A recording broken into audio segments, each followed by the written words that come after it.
Okay, so I just got my car washed, and I just wanted to show you guys the new head unit I just put in my Impala. Let me turn on the interior light here. This is the Pioneer AVH-P2300DVD. It's a completely touchscreen in-dash, with the exception of, the side buttons. It's a completely in-dash touchscreen. The main reason why I wanted to get this unit is, the factory unit was great, but, it wouldn't play MP3 CDs. It was the bass stereo. And this one is like a bass hub where you can add on, unlimited types of things, like Bluetooth, GPS, backup camera. You can pretty much add anything you want to this head unit. And it actually doesn't look so bad. If you go into, for example, I've got it on the radio. It has radio data service built in, so it tells you, the song, the station, if it's playing an ad. Volume button is here. You can also have it tied into your steering wheel controls, which I will get eventually. Tuning is here, and also here, and here, so it's like a multitude of options, kind of like an Apple where it just kind of works.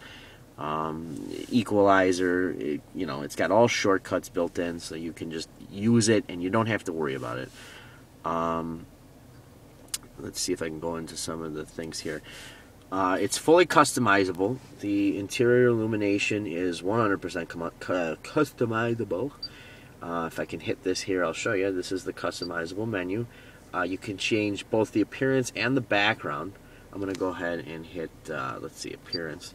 And you can see they've got, if I hit illumination, they've got 5 preset colors that I can have these buttons switch to. Or, if you'd like, you can use the customizable tool, and you can scroll back and forth with your finger and just pick whichever one you like. I think it's 36,000 possible color choices. I kind of have it set on memory, which is right there, which actually matches the interior dead on, if you can see it right there. It also has, if I can show you this, a sort of random color scheme where if you can watch the buttons here, they will go through all 36,000 colors all the time. It'll just keep going and going and going, and that's kind of cool, but a little too off the edge for me, so I'm just going to keep it right there with the factory illumination. The screen, you can also change the background and the appearance entirely of the screen. You've got red, orange, green, blue, white. I keep it on blue, to match the interior. Let's see. Hookups, it's got, 2 pre-outs for subs. Not that I would do anything like that. It's got video in and video out on the back. I've got a custom equalizer set up here where it's got, the kind of V going on, which is actually really good. You can go through and choose a bunch of specific equalizers. You can set up your aux and your audio-video input. You can set up the backup camera. That's the appearance icon. I've got it set pretty low without a sub. It's not too much where it's going to rattle my mirrors off the car. I'm not really that much into that. But it's not so bad. Let me turn the light off just so you can see it a little better. It's set pretty perfect for this car. The illumination also adjusts if I shut off the lights, depending on how you've hooked up your LAN, your GM LAN module for the OnStar. If you shut the lights off, it gets brighter, obviously, and when the lights automatically turn on, it takes a second and then dims to the according surroundings, which is really cool. Bass boost, it goes all the way up to 7. I've got it on 4, enough so it sounds pretty good. I've got it on radio right now, and actually I wish I could test the iPod input, but I'm recording this on my iPod Touch, so I really can't use it because I tried, and you can't record and play music at the same time with it connected. The connection, if you can see, is right here. It's right there. I don't know if you can see it because it's dark. It's got a little flip panel. You just flick it open, and it's got a little USB port. It also has the auxiliary in. You can pick between any of these here. You know, I don't have any CDs laying around, except maybe a cleaner CD. But you can go through and pick, you know, whichever source you want, and it'll just play it. As you can see, I got that background playing in the background. But just for, you know, show, here's actually the review button, which is blacked out because I don't have it installed yet. But you can actually shut it off right there. Time, date are up there. It's put on the radio. You can go through and it loads pretty quickly. As you can see, as you can hear, it's actually not that bad. This is an 08 Chevy Impala, so it's got the 6-speaker factory stereo. And it's not really bad at all. I'm really surprised because I thought that it would be kind of too much for the factory speakers, but it handled it really well. Let's see if there's something else I could show you. You've got 3 preset bands. I actually have it set up since I live between 2 cities. FM1 is Buffalo, FM2 is Rochester, and FM3 I haven't set up yet. AM I really don't even listen to unless it's, you know, for Sabres games and that. But this little arrow, you can actually remove the toolbars around the screen. You can bring them back in. Backgrounds. I think I showed you backgrounds. But pretty much any area of the screen that you want to touch to use, it's literally laid out in such a way that you know how to use it. It's not that hard to understand. I actually didn't even read the manual once I installed it, and it works flawlessly. To go through your stations, it's got a little slider bar here to mimic an old style radio that's, you know, lit up. But if you want to go through your presets, you get 2 ways. You can use this up scroller right here and go through all of them. I forgot which ones I set on here too, but you can go through pretty much all of them just with these up and down arrows. I think you can actually seek. No, never mind. Sorry. But if you really want to go through and see your presets, you can go, let's see here, the little search magnifying glass, and it brings down all your presets, and you can scroll through them, you know, go through every single one of them on all bands. It actually shows the updated radio data on the presets as you go through. For example, I got it on 98.9 The Buzz. That's preset 3. It actually shows the song playing, so I can go through and, you know, okay, let's say I want to listen to Jack, and I bring that up. I'm kind of far away to listen to Jack FM, so it's not going to show radio data. But I can put it on the edge.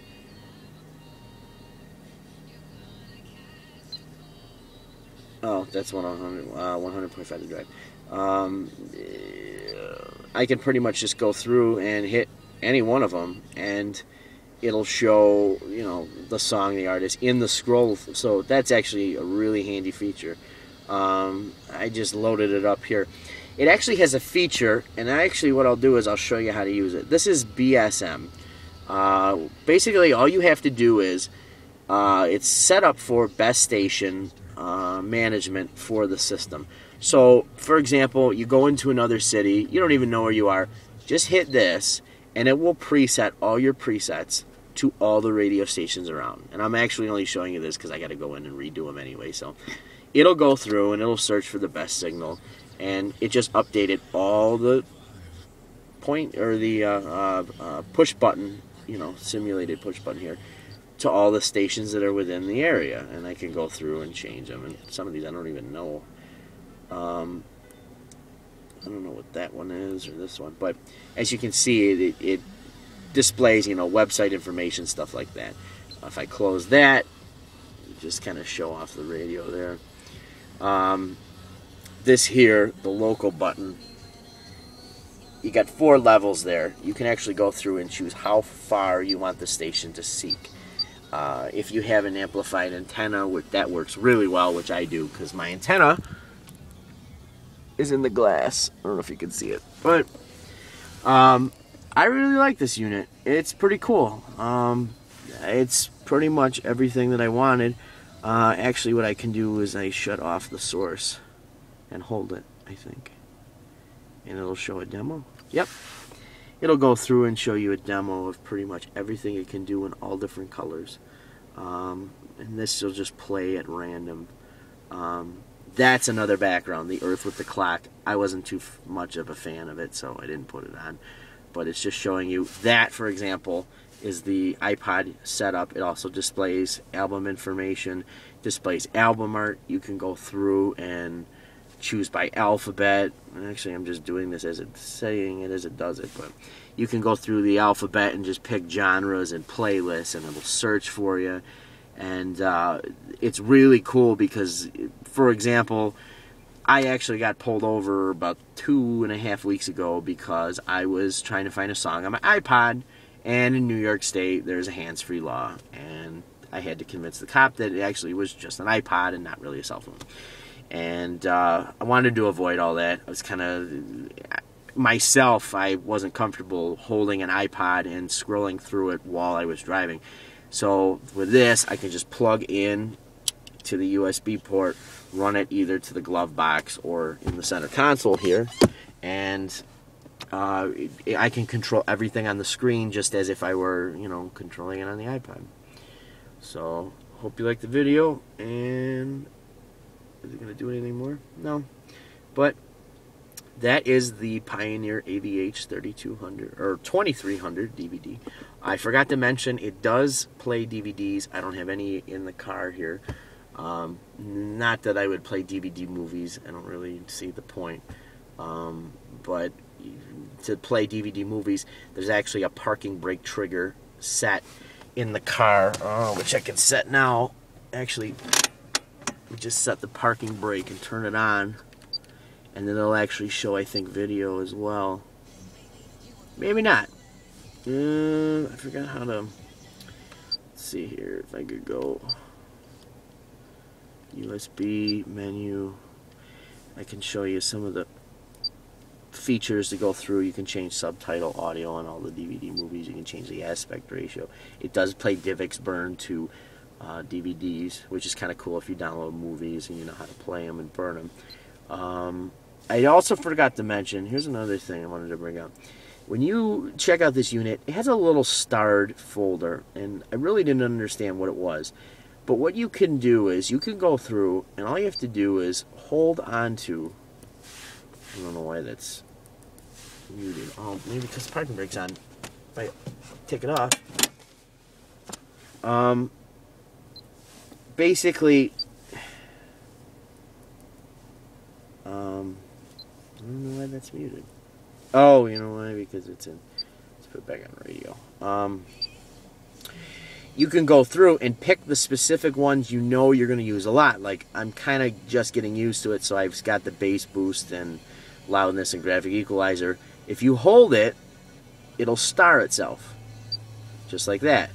Let me unstar that because I don't want that in there.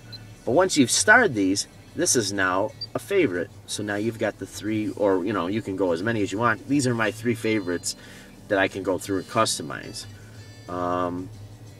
But for the most part, that's pretty much it. I'm just going through and see if there's anything I missed. Obviously, it says viewing a front seat video source. What you can do is, if you try and watch any videos while you're driving, there's a parking trigger built into this unit. It's also tied into a module you have to buy. If you have a car that's a 2006 or up, and it's General Motors, you're probably well aware of that you have to buy the module. I have the module installed. I wired it up. It's about 36 wires. You know, it has like parking brake and VSS signal through the, you know, for a GPS. But to watch any video source, as a safety feature, they want you to put the parking brake on anytime you watch video. And once I put the parking brake on, it shows that obviously viewing for front seat is prohibited while driving, blah, blah, blah. Hit OK. And you can go through and, you know, through a USB, you can actually load a USB flash drive or a disc, a DVD, and you can watch, you know, movies while it's parked. Not something I'm going to do, but it's, you know, a feature to have. But it's a safety feature. You have to have the parking brake on, unless you know, ground out the parking brake wire into the module. which, again, I don't really care about watching DVDs while I drive. That's really probably the most unsafe thing I've ever heard of in my entire life. But that's it. And I just wanted to show you as I pan out. This is the Pioneer AVH-P2300 DVD. And it costs about $350 in the stores. I actually got it new through Crutchfield.com. I got it for $267, I believe, with tax shipped to the door. So that's the stereo, and hope you enjoyed this informational video.